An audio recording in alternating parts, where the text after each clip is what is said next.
Cold as Ice Willis. And willing to sacrifice our love. Willing to sacrifice. That kind of rhymes because it's kind of a rapper thing, cold as ice.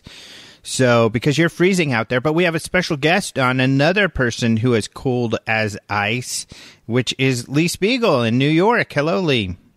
Hello, both of you. Why am I more of a special guest than Martin is? Well, Martin's on regularly, so by definition, you're a special guest. Yeah. Okay, old news, no pun intended. I got this. So I'm the irregular special guest. Okay. Yeah, irregular special guest is a good way to put it. Yeah. So, you guys are out there on the east where it's freezing. I think it's like 70 degrees. It's sunny here. We've had a bit of a warm spell, which is so funny. And that's what people don't realize. It's global, warming is really better explained as climate change. It just means the weather's getting weird, man. That's exactly right. Well, and lately, you're right. I don't think we can use the term global warming anymore. For us here on the east, it's more appropriate to say it's global freezing. Yeah, you guys are freezing your what's off. Are you guys surviving though? You're doing okay? Yeah, it's almost like hibernation time though, Mm-hmm. I mean, it was minus 22 degrees Fahrenheit when I woke up this morning at 7:00. Mm-hmm. And I think Central Park here in New York last night broke a record for most frigid temperature ever. Really? I'm not sure if that was. Yeah, and we're like about 2 or 3 days.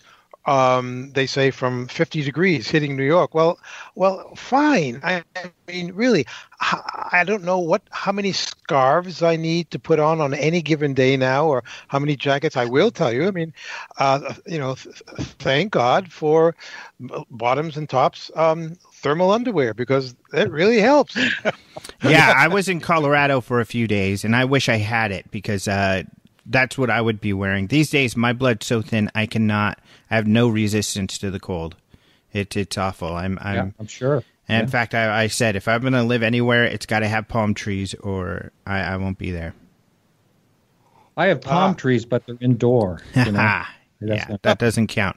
So let's move on to the guest. I always announce who the guest is. Of course, we already know it's Lee Spiegel, formerly of the Huffington Post. Now you're working on a cool documentary project with James Fox, who's been on the show. He does, in I think many people's opinions, a couple of the best documentaries on this topic ever. Yeah. Really good stuff. So everybody's really excited for this new one.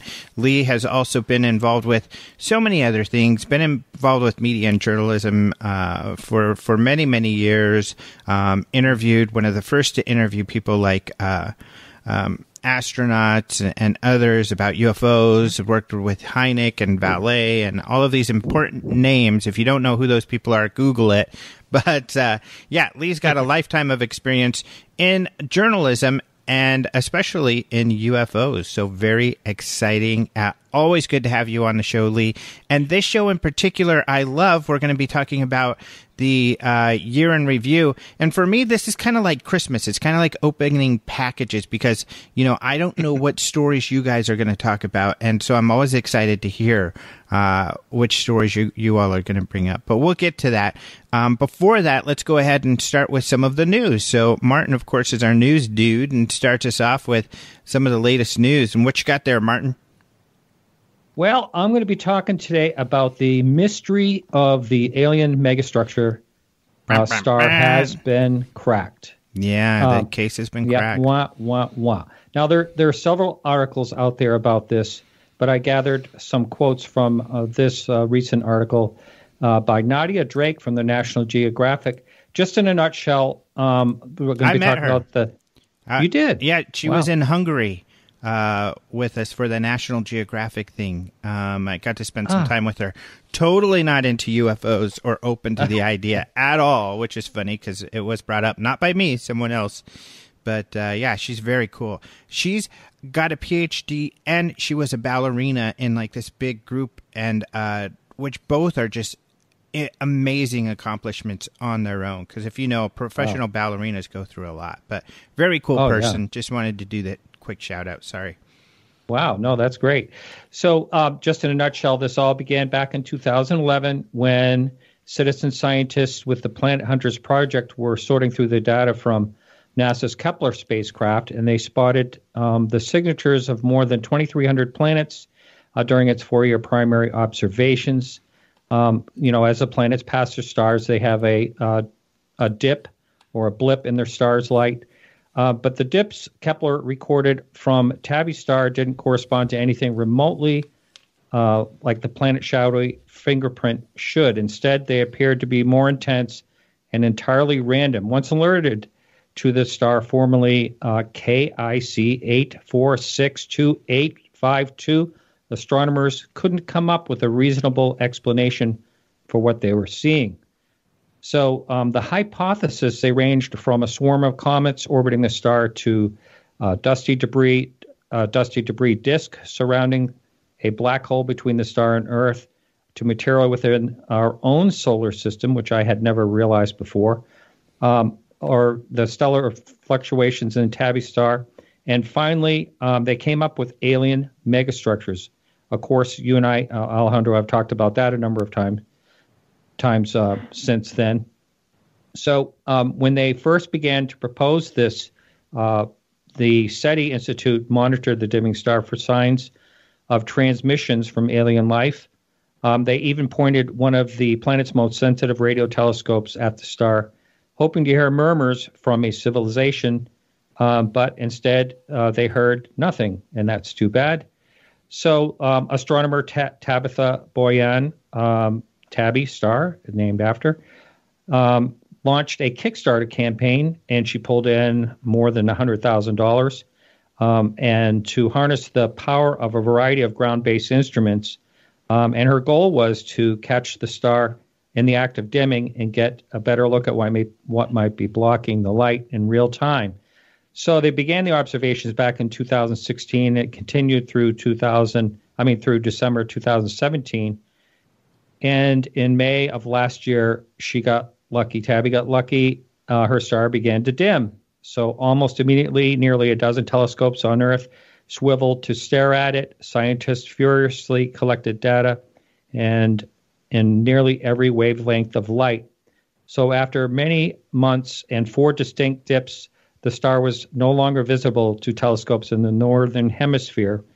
So now, after this, her and more than 200 collaborators have analyzed the data from the last 22 months and report in the Astrophysical Journal letters that dust is responsible for the dip, and that the alien megastructures are definitely not responsible for the dip.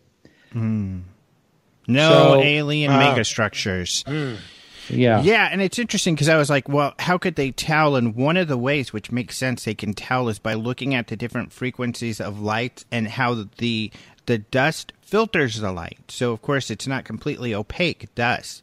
Light goes through it. And right. So analyzing the light that goes through it, they were able to confirm that it is dust. And they wouldn't have been able to confirm it, though, without Tabby's Kickstarter. So because she raised those funds, they were able to point more satellites and analyze it. So the mystery's solved. However, I think the silver lining, and I'd love to hear what you guys think, is that they were open. I mean, it was their first scientific paper that in their list of hypotheses was aliens. So it wasn't, the conspiracy people saying this. It was the scientists showing that they are really open to these possibilities.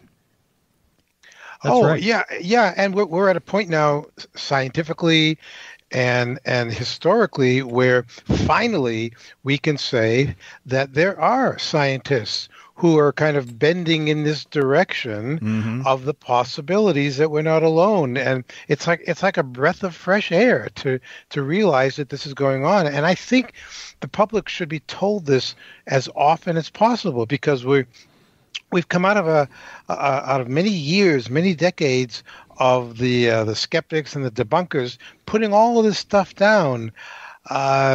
It's as though we're still somewhat living in the days of, Isaac Newton and Galileo and these people who made initial observations of the universe, and some of them were practically stoned to death because they dared to think and consider what might be happening around us. And so we are now at the point where people are beginning to think this, and for me, one of the stories, and again, this was not UFO related, but in April was a great story that I love to bring this up. Time magazine put out its annual issue. It's a list that they put together called the 100 most influential people in the world, and 3 of these people were scientists. And one of them, this woman named Natalie Batalha, is with NASA's Ames Research Center in California, and she, in fact, is she's the director of the little Kepler spacecraft that's been discovering all these amazing planetary bodies and reasons for us to think about what's going on up there. I mean, since I was looking up some of the statistics, since Kepler was launched in 2009, it has found almost 5,100 possible planets, and 2,500 have been confirmed. Mm-hmm. And that's a lot. We've come a long way in making these kinds of assumptions that we have all these planets. And And she's an alien hunter, and I think that's a great point. I think that it's so cool that you brought this up, because those scientists you talked about, her and I think another, are essentially looking for life in space. So they're alien hunters, which is so cool. Well, she made, when Time Magazine made these awards, they did a 3-way interview with them, and when they interviewed Natalie, she said something that was very telling. She basically said that these new planetary or exoplanet discoveries are changing how we look at the universe. And then she said something, I'm going to quote her because I love the quote. She said, we look up in the sky, and instead of seeing stars, we see other solar systems, because now we know that every star in the sky has at least one planet. End quote. I mean, really. It's an interesting quote, but it has been argued. People have debated that quote, whether that's accurate or not, whether some stars don't have planets, but they all agree that there are many more planets than there are stars, and most stars have planets. So I wonder about that. Yeah, I've gotten a lot of feedback on people debating that quote. Yeah, I think it would be, it's interesting if anybody who likes to go out on a summer or winter evening and just kind of look up at the stars at night, especially if you're in an area where you can see the Milky Way. It's an interesting, eye-opening concept to think to yourself, like, wow, look at all those stars, and then remind yourself, oh, I'm looking at a lot of solar systems. Yeah, Even if you just think the majority of these are solar systems, when you're looking out and just these millions and millions, billions and billions of stars, it's like it is mind-boggling. I love that quote too. And that first time I read it was in your story on this, and I was just like, it was probably, it hit me like it did you, where it's like, yeah, it changes your perspective. That wow, I'm looking at gobs and gobs of solar systems, and how could these solar systems not have life? They've got to. Right. Yeah, I mean, the odds are, the statistical odds are so high and so important. And even if you live someplace like I live in Queens, New York, where you're lucky even to see the moon on some nights. But if like all of a sudden, like you happen to see coming through the clouds or the overcast, if you see a star, I could say, wow, that could be a solar system that I'm looking at. Yeah.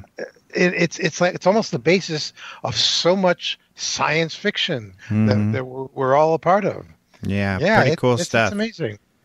Now, Alejandro, do you happen to know about the Kepler? I know that the wheel, stopped functioning and it was out of commission. And they were going to try to fix that remotely. Do you know anything about that? You know what? I don't know what the status is on that. Do you, Lee? I don't.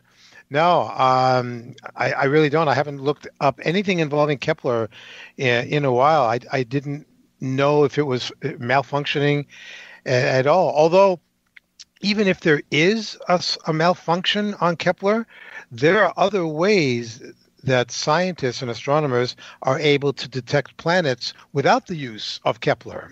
Right. Mm-hmm. Yeah. Just by simply using ground-based astronomical devices. But they also have a lot of data to comb through because it just gathered so much data.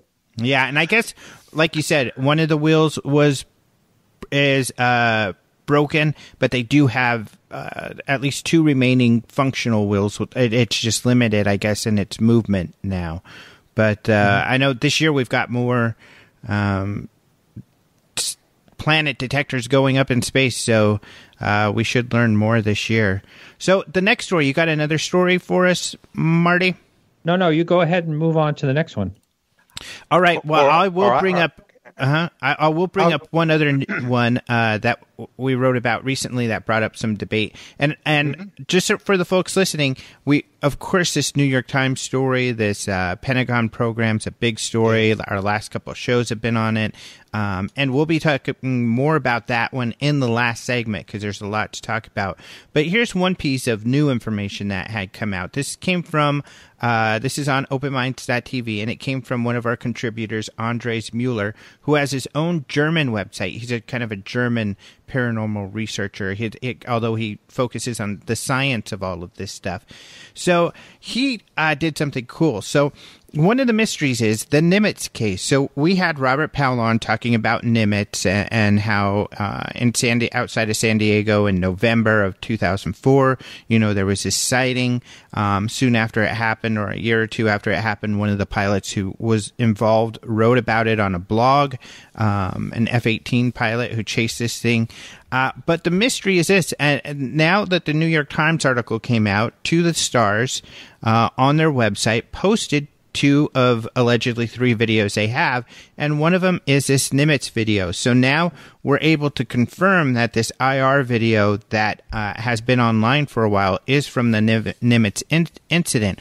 But the question that people have been asking ever since this video was leaked online is, who leaked it? How did this video get online in the first place? Because it's been online for like a couple years now, and nobody is quite sure where it comes from. Well, one person had done some research, and they traced the video back to a server from a film company in Germany. And these guys do 2D and 3D animation, which led some people to believe, especially before it was confirmed, that perhaps this whole thing was hoaxed, or it was at least a video that they had made for a movie or something like that. We did get a confirmation, offline from a couple of people that it was real, but and now we do know it's real because, it was released by the guy who worked for the Department of Defense. However, how did it get leaked online is still a question that is out there. So what Andres did was get a hold of this German company and say, hey, guys, how did you get that video and get it online? They looked at their server. They saw that the video was on their server, and they said they don't know. They asked past employees and some others, why that video was there or how it got there. They think just one of their people downloaded it, and it was just on their server because that person had downloaded it. So they're not sure who downloaded it, though, and how it was on their servers. But they said it had nothing to do with anything they were doing, so they certainly did not fake it, or it's none of their projects or anything like that. And we can be pretty confident now that we have this video out from the DoD. So it was just interesting, and it was good for Andres to follow up on this. And some people have got upset and said, this is ridiculous. We know it's real. Why would you post this stuff and cast doubt? We're not casting doubt. It's just you have to do your due diligence. So we have to find out, and we still don't know how this video got leaked in the first place. So here's an idea that's related to this that I wanted to talk to you both about. It's the whole thing about how do we feel about all of the UFO videos that are coming out of the woodwork, that woodwork known as YouTube.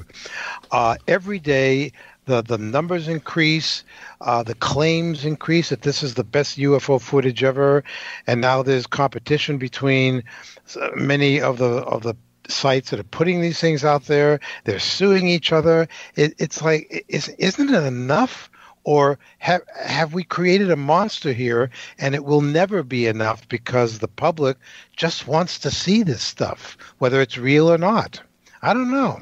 Yeah, I think it's the latter. The public wants to see it. As long as it gets hits, especially the hoaxed one, the fake ones get the most hits, it seems. Right. So if there's a demand, in our capitalist country, people are going to look to exploit that demand and make some money off of it. So that's going to continue to happen. And I think people get disappointed with me a lot because they'll send me a picture or a video and expect me to get excited about it.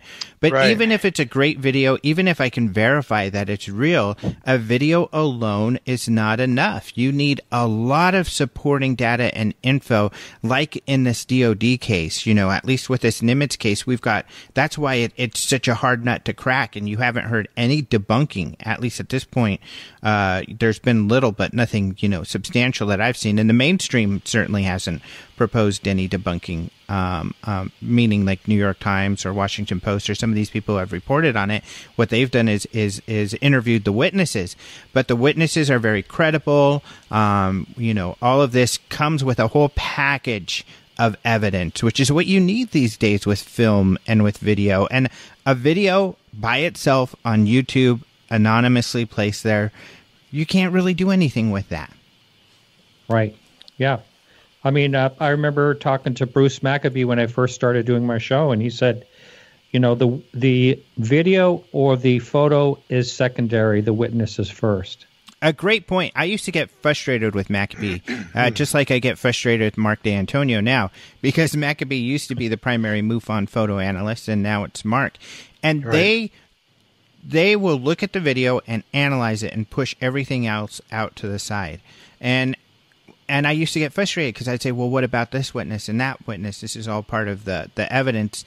And his point was, I'm looking at the video for what data the video can give me. Can I use this video as physical evidence? Does this data say definitively this is an unknown object, which is a very, very high bar to meet, It's difficult to prove something like that. And unfortunately, this video cannot stand alone. Just like the FLIR video all by itself cannot stand alone to prove an unknown object. You need all this supporting evidence. So they make great points, that is really important. So that gives you an idea of the value of that piece of evidence. And just like in this Nimitz case, really, the value of the video is low compared to all the other evidence, such as, that the DOD has investigated it, that you have all of these pilots, career pilots, F-18 pilots and such, who have witnessed it. All of that is better information than the FLIR video. Right. Well, and you just made a really good point too about how it's no matter how good a video might look, it's not as important as the competency of those who report it. And yet, I was looking through some older accounts the other day. Hey, I'm sorry, I'm going to have to ask you to hold that thought because we've got to go to break.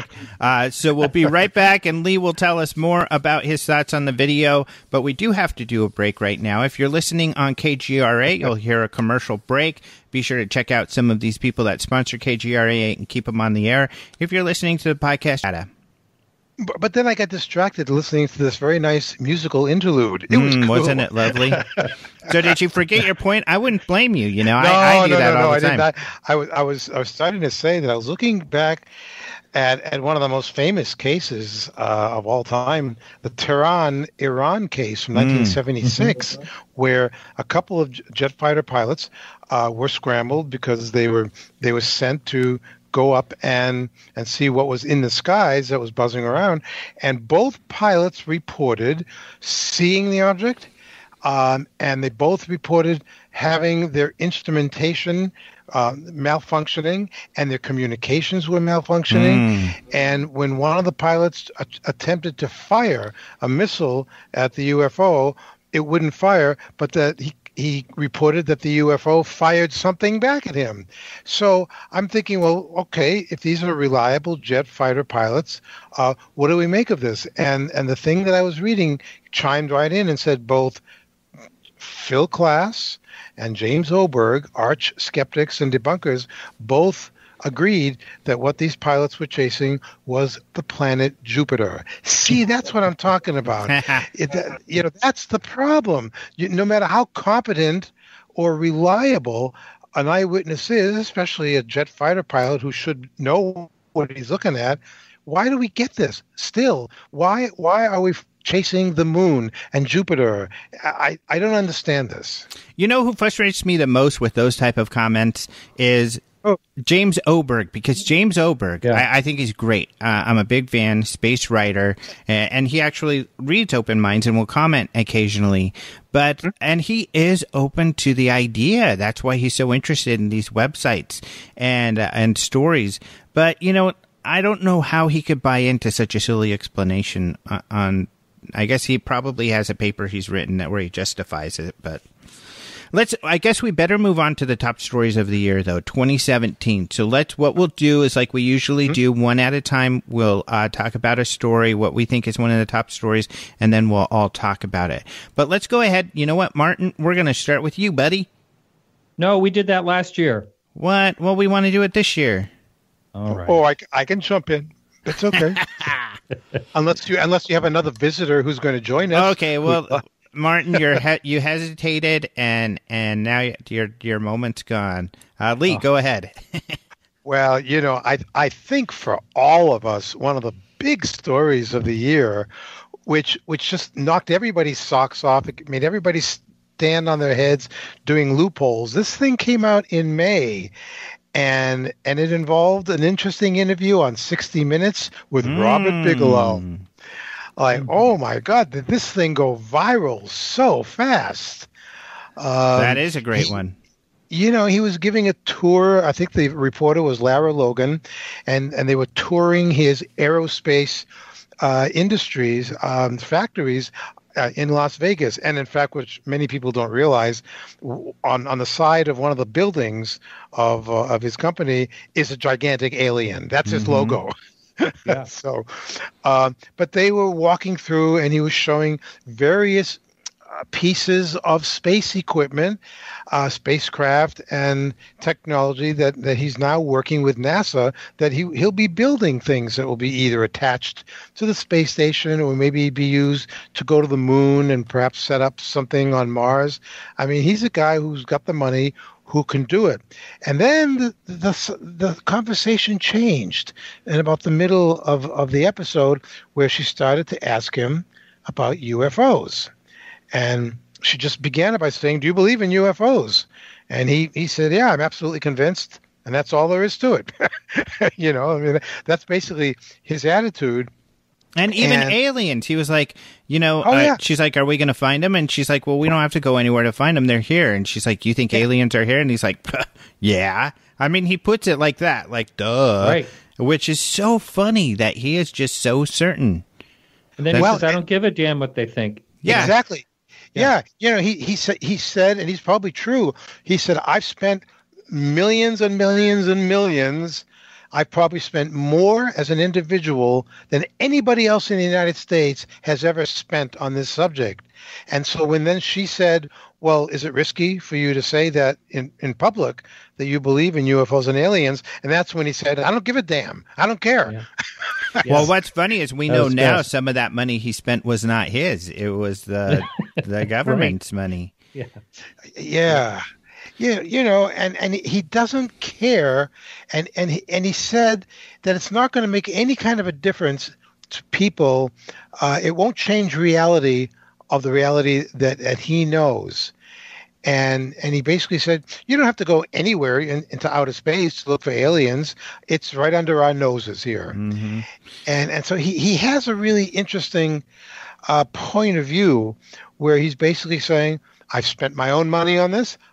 I know what I know, and I don't care what people believe, and now I'm just going to spend my time putting spaceships together for NASA.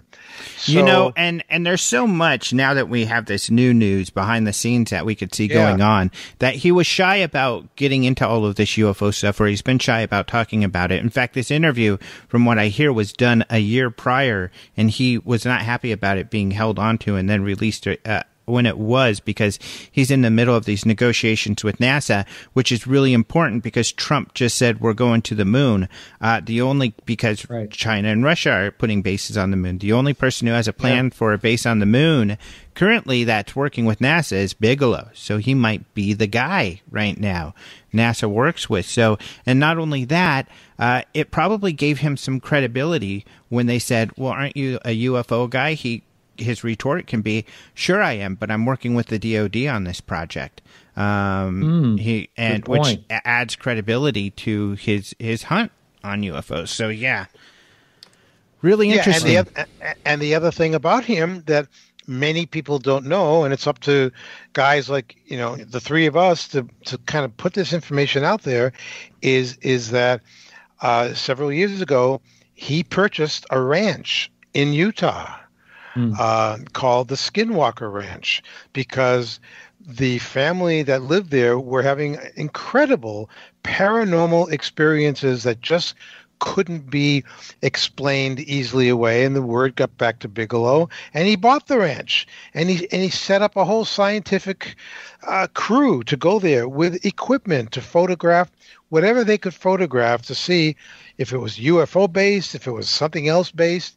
And in fact, the very first night that he owned this ranch, our mutual friend John Alexander decided to spend the night there alone. Because he's a guy who's like a former in Vietnam. He was a former A-team unit commander. Nothing scares this guy, and he wanted to go there to see. If I've got an interview with him about this, but we got a lot of stories to go on too. So okay, well, all I'm saying is that the connection is that Robert Bigelow is a key person to watch, whether he does anything about the UFOs or not. He's there, always present, and he's going to be a newsmaker in 2018. I'm certain of that. But Martin, if you have any last minute comment on that story, or if you want to move to your story. Well, no, just quickly, I just want to say that I've heard that he is not willing to give anyone any interviews about what's going on or what he had to do with the DoD at this point. Yeah, good point. I don't know if you've heard that. Yeah, no, that's true. Yeah. He's given no one, not even his good buddy George Knapp, reporter out of Las Vegas. Right. Okay, your story. Okay, well, I was looking through, and you're talking about videos earlier. So I decided that I was going to try to find what I thought was the best UFO video of the year. And you and I had talked about this, Alejandro, at some point. And that was back in July. I think it was July 1st of last year. And it was the title of that particular story was UFO Witnesses Capture Shining Disc. And that's on Canada Day. And that was at the Toronto waterfront. And so it was a couple, they were celebrating Canada Day, as I said. They were on the waterfront, and all of a sudden the man happened to look up and he saw something flash. Well, he took this great video. I think, I remember us talking about it, Alejandro, but I think it's probably the best video that I saw all year long. It's like a perfect disc. He says that he saw it actually orbiting, actually moving. You can't really tell that from the video, at least the size it's at. But so they were watching this video, and it kept, they were watching this disc, and it kept going in and out. And you can see that clearly. It like absolutely vanishes and then comes back. And, one of the best things about this is that all of a sudden they saw a black helicopter come, and it looked like it was following it. And those darn black helicopters, they always seem to show up. I'm kind of skeptical that helicopter was related, but I really do think that this is an interesting video. It's circular with a little hole in the middle, kind of like a donut. That's right. Which is indicative, though, of being very out of focus.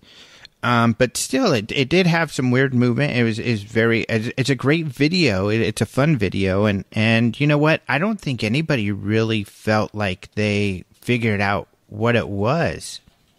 Yeah, one time they had mentioned that you can hear them talking among each other, and they're saying, or the wife is saying, or the girlfriend is saying, I think that's it could be a drone. And then later on, she said, no way, that was a drone.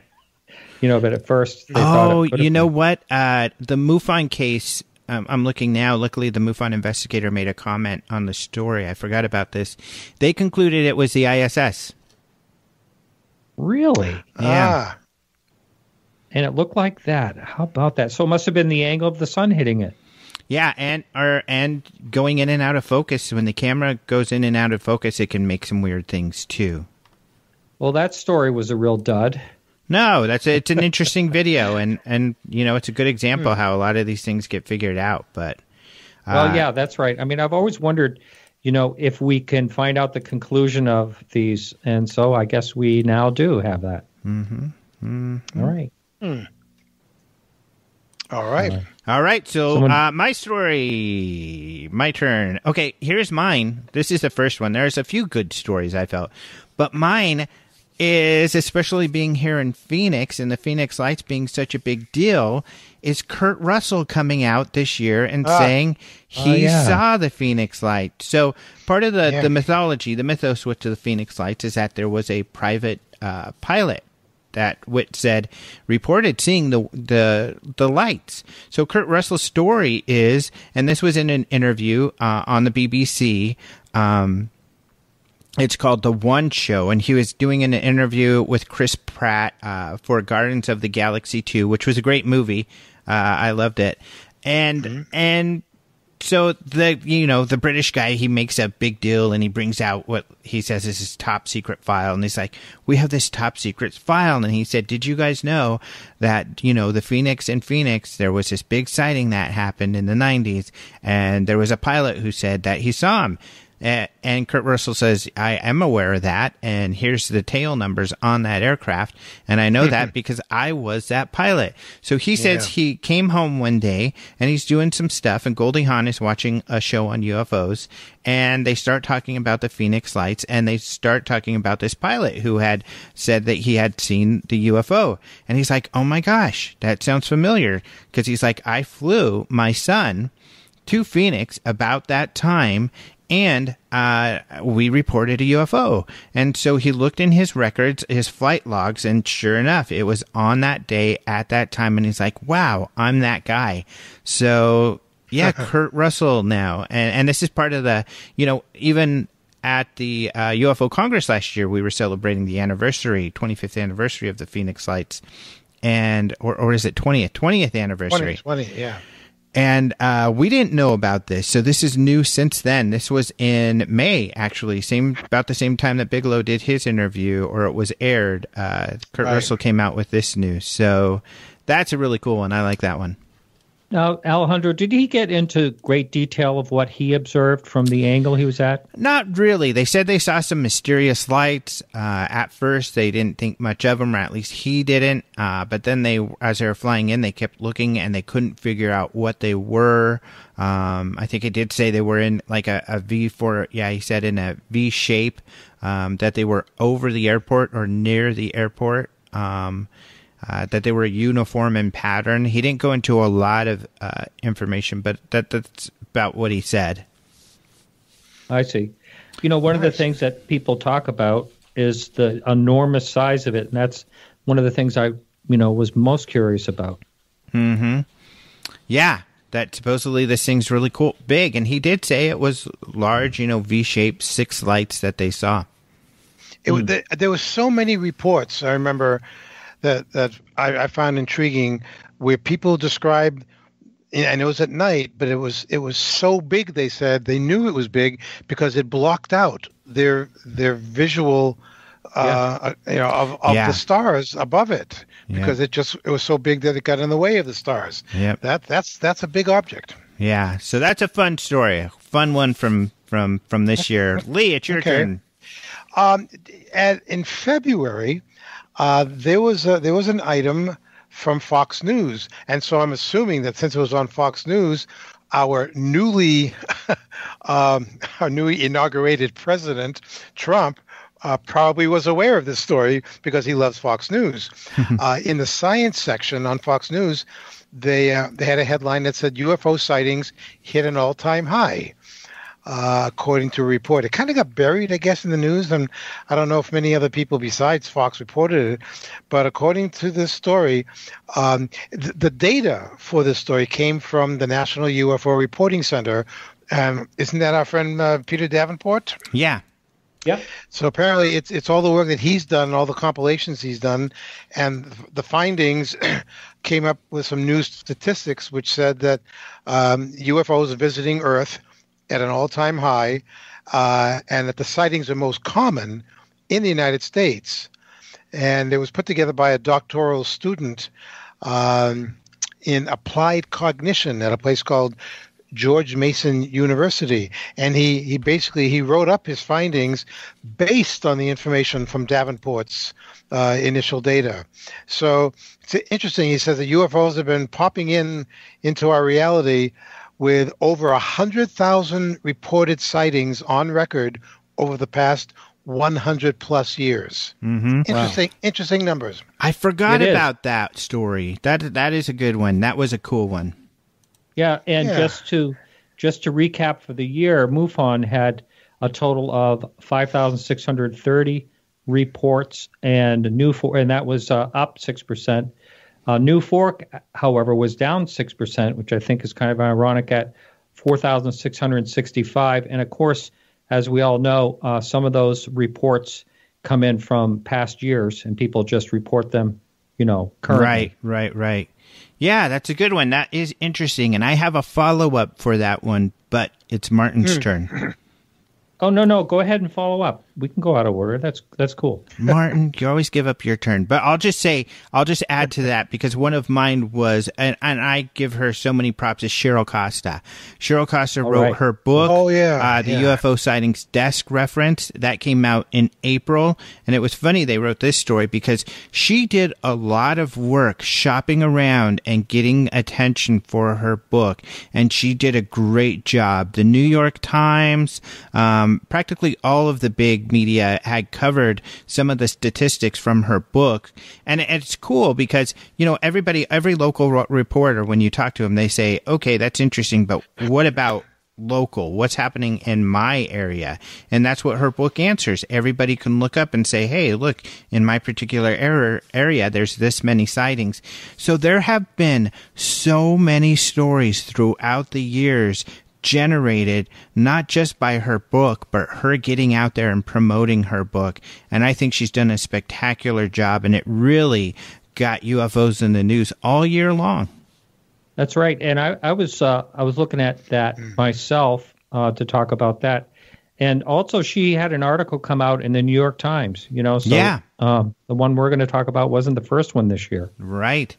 All right. Yeah. Your next story, Martin. All right, so I'm just reporting this one because I think this is a great sighting, nothing fantastical in any type of way. But this was because the reason I like this one is because it was a very long-lasting and unusual sighting, and it was also by multiple witnesses. So this was in Dallas, and they were watching actually multiple objects. The witness was outside walking the dog at 11 p.m., This is back in June of 2017, and observed a white light that looked like a star at first. And here I quote, I realized the light was moving back and forth east to west very fast and appeared to be slowly moving down, the witness stated. I went inside and got everyone to come out. We grabbed binoculars, and you could see the light was attached or tethered to something large and shaped like a triangle. The light appeared to drag the triangle across the sky and back again, but it was descending. And then as the object came closer, the witness could see the triangle was big and black like a wing, and there was an attachment between it and the light. And he goes on to say they watched for an hour and went inside and posted on Facebook. I think that's kind of funny, hoping that someone may go outside themselves and take a look at it in their area. Instead, he got a lot of amusing comments. So they continued back out and was hoping other people in the neighborhood would wake up. But after 2 hours, the objects moved directly over their heads, and they lay down the front lawn and sharing their binoculars, trying to see what it was. And they tried to take videos and pictures, but all you could see was the light and not the thing being pulled around.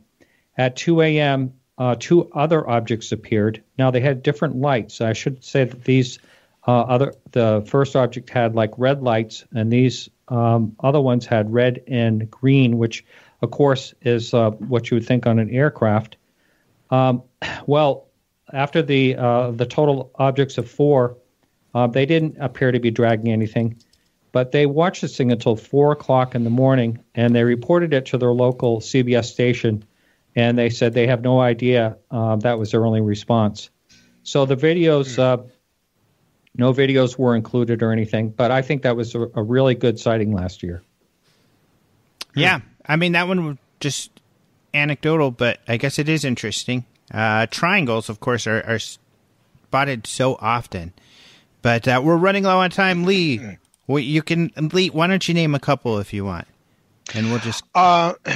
we did a story at HuffPost in March about how 2 Harvard scientists were suggesting that aliens may be using giant radio beams to travel through the cosmos, like using giant interstellar sails, if you will.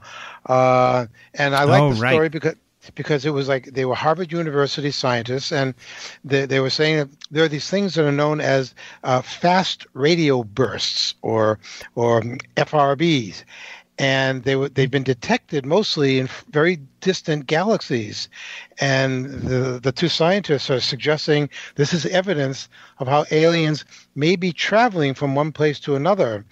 And these are radio bursts that can propel their sails to great distances.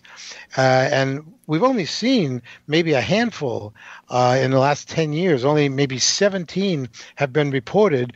But since we have so many possible new other galaxies to look at, we can see these things from very distant galaxies. And they're saying that if we can see one of these radio bursts that's so far away, that means it's the brightest thing that we've ever imagined seeing because of the distances it takes for that light to get from here to there. Mm-hmm. We're almost out of time for this segment, okay. So we're going to have to go to break. But yeah, fast radio bursts was on my list too because these are these signals that are detected. And the breakthrough listen, this new thing put up by this rich guy in Russia, they listened to a few more. And even though some were identified as a microwave in one of the listening posts, the others have not been explained. So still a mystery. And even SETI and those conservative guys are looking at this one really weird. Bush about UFOs. So that's really interesting. George Jr. And he was very elusive. He asked, did you look at secret UFO files? He's like, maybe. He said, my daughters are really into it. They asked me too. And he said, well, would you share that information with your daughters if you had some? And he said, no. And he said, well, now that you're out of office, you can do what you want, right? And Bush says, true, but I'm not telling you. So it was a really interesting conversation. Another one, which is really cool, is James Fox. He let us air some video of his interview with Fife Symington that people hadn't seen before. And that was really cool at the UFO Congress, and we put that out to the news. What was interesting about this is Symington said that he did tell the Pentagon about this, and the Pentagon knows, and they're looking into this stuff. So that's pretty interesting. He said they wouldn't talk to him about it, but he knows that they're looking into it. And then Newsweek was a lot of fun because Newsweek had a special edition out this year called Life Beyond Earth ? And you would think it would be full of science and stuff, which it was, but actually probably 80% of it is UFOs. And they recommended this radio show. The only podcast they recommended was this one. If they were aware of yours, Martin, they probably would have talked about yours too. But okay, and now we want to get to the big story, which of course is this new group that the Pentagon was the Department of Defense was looking for UFOs. So let's outline this really quick. Late last year, we found out that Tom DeLonge was speaking with through the WikiLeaks, some very high-level people, Air Force generals, people that, work at Lockheed Skunk Works, and John Podesta, the guy running Hillary Clinton's campaign. Because he was speaking to people at such high levels, we awarded him at the UFO Congress the UFO Researcher of the Year. It made a lot of news. It made a somewhat of a big splash when the WikiLeaks had UFO stuff on him. And then our thing went viral, and he made a ton more news. And Tom DeLonge told our people that he's going to have some big news coming out soon. What was weird about this is that Tom DeLonge, it was weird that he was talking to these guys because he talks about how he believes aliens are bad and that we're back engineering alien technology. So moving along, we didn't hear anything for months. Everybody's waiting. When is this news coming? Finally, in October, Tom DeLonge announces this new group that he's putting together, a very impressive group of people. Scientists, people that have worked in defense intelligence, some people we've never heard of, but one of them being this Lou Elizondo. He said he worked on a UFO project in the DOD.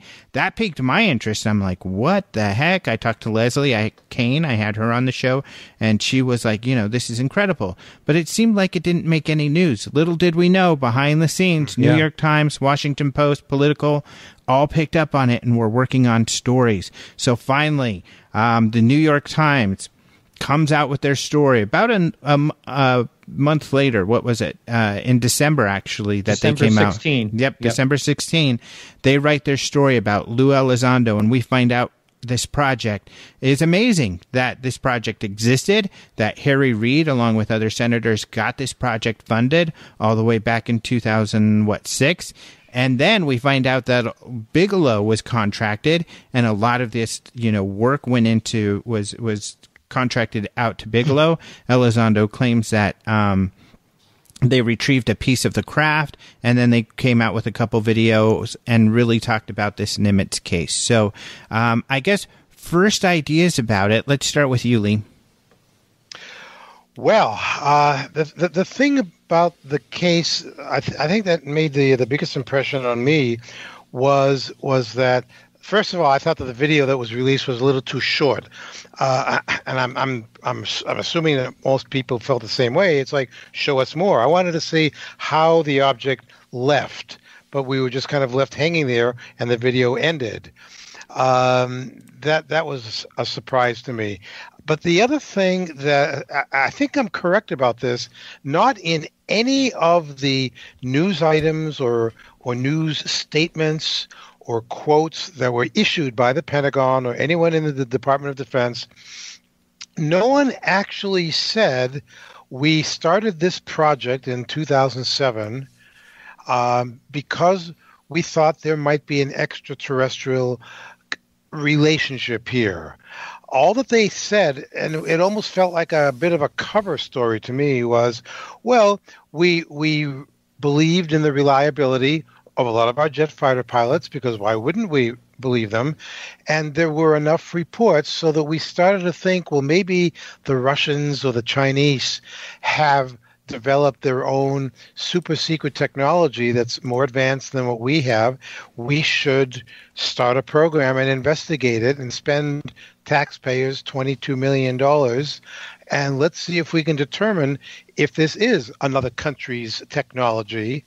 And if so, then that would be some cause for possible threat of our national security. That was the story. That was the cover story, as I put it, that they came out with. Nobody actually said we spent 5 years looking into this on the possibility there could be extraterrestrials. I thought that was a little interesting, and a lot of people didn't pick up on that.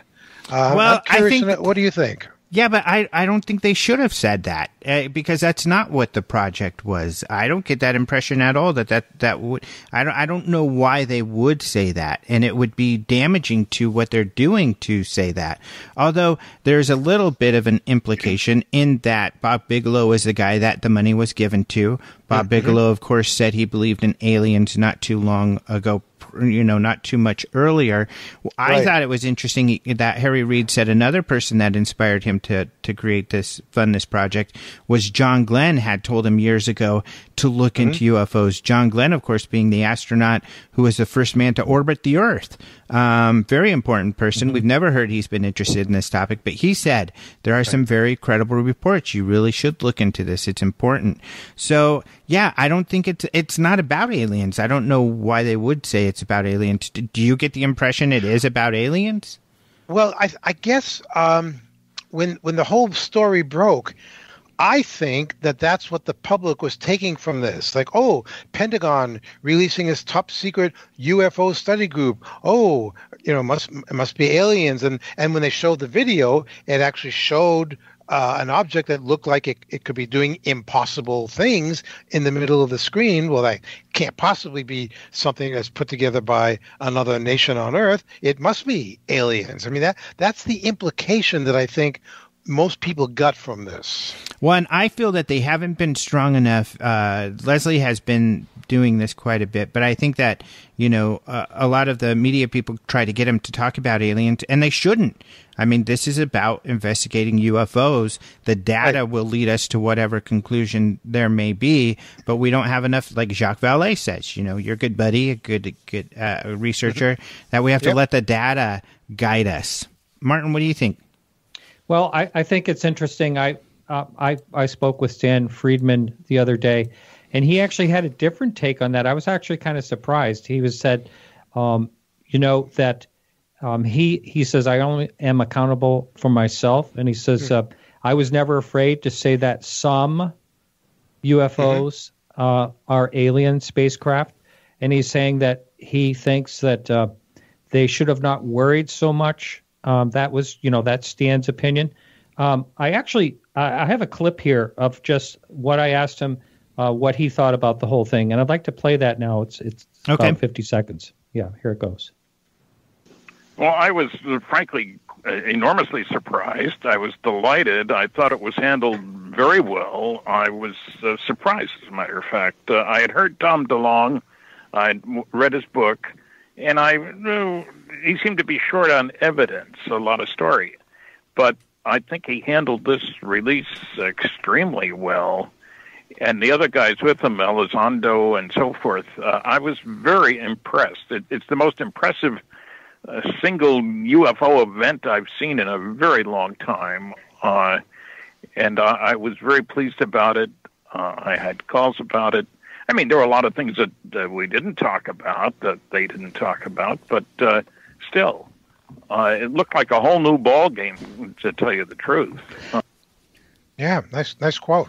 And I do feel it is a whole new ball game, and I'd like to hear your all thought on this. In that, it really has changed, I think, public perception going into this new year. The media is very open to the UFO topic, and I think that we were already headed there. We've talked about how science was into the alien thing and stuff, but now they're taking it very seriously, which is interesting.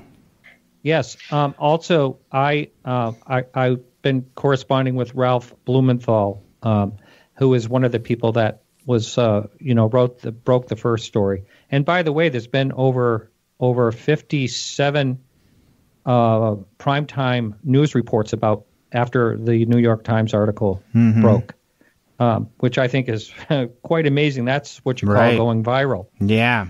I think it is a whole new ball game, and people outside of the UFO field are actually talking about this. And I mentioned to you, Alejandro, briefly on a phone call that I had a friend that is far removed from the UFO field. And he says, when I asked him about it, he says, the government spent $22 million. It's kind of funny, the different things that people will, on that point, that's a great thing. You bring up this $22 million. On that point, it's interesting because Chris Mellon was on Coast to Coast with George Knapp and I when this news came out, and he made the point that $22 million is nothing when it comes to a government program. That's just very, he said, I think you can't change a truck tire for that amount of money. And then John Alexander said something similar. And then when Dyson what's his full, the scientist? Neil deGrasse. Neil deGrasse Tyson. Neil deGrasse Tyson was on CNN with Don Lemon. He said the same thing. He said really 22 million isn't much, and even though he didn't think that there was any proof there were aliens yet, there was some interesting evidence that they haven't met that bar. But he did say it's worth it, that we should be looking into these sorts of things. It makes sense. And I was surprised he actually said that. Mm-hmm. I was really surprised too. But let me ask: Did either of you find it odd or part of that whole ridicule factor again? A couple of days, I think it was just a few days after the story broke in December, during this White House press conference, when one of the reporters stood up and asked the Secretary Huckabee about these reports of UFOs, there was immediate snickering in the entire room. You know, and I didn't know if I was pissed at that or if I just expected that that's what would happen. But it's like, really, is the media getting more interested, or are they just still laughing it all away? Well, these are White House reporters. Yeah. And I think a lot of smirking going on there. Yeah. The White House reporters are, I think, a little bit different because credibility is so high, especially right now when they're being attacked over everything that they say. I think they're very, very careful of staying in this realm of what's very, very substantiated or attempting to. So they're careful about what they talk about or get into because it can be used against them.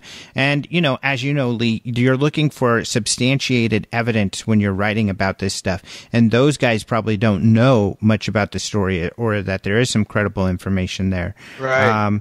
But what's interesting about that is that the White House has made no comment, and we really haven't heard much from the DOD as far as official comments. And there's a lot of conspiracies and things going out there.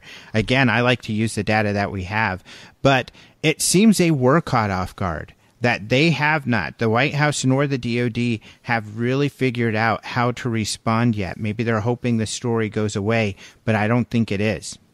Yeah, and I don't know if you both remember, you know, when Hillary Clinton was on the campaign trail last year, you know, and she took every opportunity to say, if you elect me president, I'm going to release those classified documents, and not once did any of that come up in any of the debates, and I was astonished by that. Mm-hmm. Yeah, I'm surprised too.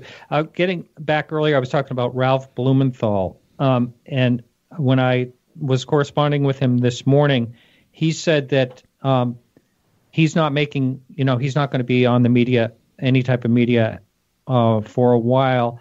And then at the end, he says, because we have some more reporting to do.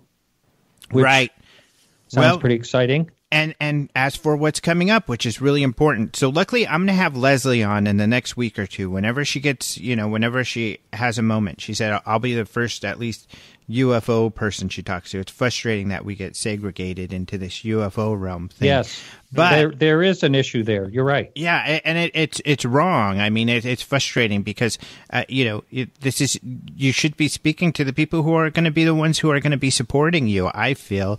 But anyway, there's a couple of things. First of all, we need to get that third video. Supposedly, there's a third video, so we know that news is coming. Not only that, people like Robert Powell were told the government didn't have any information on this Nimitz case. Now that this has come out and, you know, Lou shared all that information, now they're saying they do have information that they are going to share. So, and no doubt people are asking about the program and a lot of information and putting in FOIA requests. So we're going to receive all of that information coming up here. One thing also is where did these videos come from? How did he get permission to release these videos? And we need more about those videos. The Washington Post, I did a story, an interview with The Sun about this because they were told that there was some confusion about these videos and that Defense Intelligence did not release any videos. And the Washington Post wrote kind of that Lou Elizondo had released these videos under a bit of a false pretense that the videos were released for educational purposes and safety purposes, not to show that there was a UFO program, which he used them for. But I was told, The Sun, Fox News picked up that story in some other places, and then I got some feedback from the group, and I can't, you know, reveal a whole lot, that was false, that the Washington Post what they wrote was false. If that's true, that's a huge mistake, and it means the Washington Post, we can't trust everything that they wrote in their stories. The best piece of, I guess, the writing we have is from the New York Times, and then we have these personal interviews with Lou and Leslie and witnesses. So there's a lot more to come. That's right. The David Fravor, the commander that was flying, that was the witness. I'm not sure if either one of you checked out his most recent interview. He gets really into detail of what happened on the Nimitz. Mm-hmm. Well, did either one of you watch that? I don't know if I've seen the most recent, but I've seen several of his interviews in the last couple of weeks. Yeah. The one part I'd like to just briefly talk about is, and I'm glad that there's not a lot of debunking out there. It's because you'd almost expect it. I know James Oberg, you talked about him earlier. I watched a news segment he was on, and he basically is saying, he was basically saying negative things about it, saying it's very similar to, Leslie Kane's Chilean, UFO, and that ended up being a jet moving away.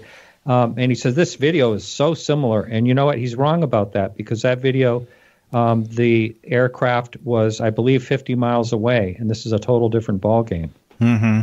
And not only that, the witness testimony we have is way different in this instance, where you have so many witnesses of the entire Nimitz group. Another interesting thing is that, there's this Facebook site, and we posted it at Open Minds UFO News, the group on Facebook. One of our admins, Finn, had found it. There's this Facebook group for the Pennsylvania, one of the ships in the Nimitz group, and they were one of them, or is it? Yeah, and there are people on board, and it's their discussion. It's people who had been, stationed on that ship, and a lot of them are talking about, oh, I remember when that happened. That was really incredible.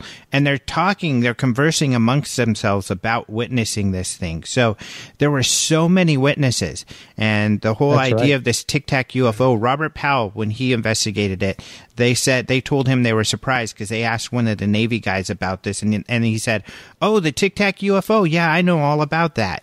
And so it is a big deal, it seems like, at least among the people involved and others in the Navy. That's right. Yeah, and the last time I had Robert Powell on, I had he alerted me saying, have you seen that comment under the YouTube video of our show? And I said, no, and it's actually, there's a witness, a Navy pilot, that supposedly he's following up with. That should be interesting if there's more people coming out and talking about it. Yeah, pretty cool stuff. Well, we're out of time. Last thoughts, Lee? Wow. Yes, I would like to say, because it hasn't been brought up yet, and you've both been mentioning Robert Powell, I would like people to know about something that I believe is going to be important with all the things we're talking about. It's a new organization that our friend Alejandro Rojas is primarily responsible for putting together. It's called the Scientific Coalition for Ufology, and I would like you, Alejandro, to tell us about that. Yeah, I'm a part of the group. So essentially, these are the guys that got together to research this Puerto Rico case from Aguadilla, Robert Powell, and some others, Morgan Biel, Larry Cates, Rich Hoffman, Carl Paulson. Those are the main group. And what they decided to do is kind of spin off, because they want to do some more hard science and more serious, careful, credible investigation. So they've kind of spun off from MUFON to create this, to have this group grow bigger and to do more. And it is exciting because they've got a lot of great people involved, a lot of scientists. You can go to their website, SGU online, to look for it, but just put in like SEU UFOs and you'll find it. But yeah, it's a great group, and I'm excited for what they're going to do in the future, because these are all people who are hard workers. Every day they're discussing and looking into stuff. So this case, among others, are going to be some really cool things that they'll be working on. And Lee, you've joined us to help with media stuff. So yeah, I think this is going to be great. Great. I'm glad you mentioned it. All right. And Martin, do you have any last thoughts? No, I thought it was a very interesting year at the end of the year, especially. And I'm really, really excited to see what happens in 2018. Yeah. And it's been fun today. Yeah, a game-changing year. I mean, we have not had the government admit they're investigating UFOs and that they've discovered unknowns since 1969. A very big deal. So those of us who have been saying, yes, the government is looking into this, even though they say they're not, and kind of getting laughed at, we've been validated that indeed they have. So really great year. And thank you both, sir, for joining me. Oh my gosh, this time flies. It feels like a few seconds instead of a whole hour. So, well, thank you. Thank you both. Yep. Yeah. Thank you, guys. Thank you so much to Martin Willis and Lee Spiegel for being on the show. They are awesome. Don't forget, you can catch Martin Willis on Podcast UFO. Lee has a lot of projects in the pipeline, some cool stuff. Right now, he's working on James Fox's latest documentary, so that's going to be really exciting. He did Out of the Blue, and I Know What I Saw, two of the best documentaries out there. So very cool stuff. Also, I want to tell you about the UFO Congress. It is getting really close. It's only a month away, and we've got some really cool stuff. Go to ufocongress.com to see some of the speakers, and we have some surprises in store that we still haven't let people know about, because we've got to get the latest news integrated into the conference somehow, and with that being so hectic, of course, it's going to be a little bit difficult for us to get all those final arrangements, but it will be exciting. So go to ufocongress.com and register right away. Otherwise, thank you to Caleb Hanks for doing the open and close music.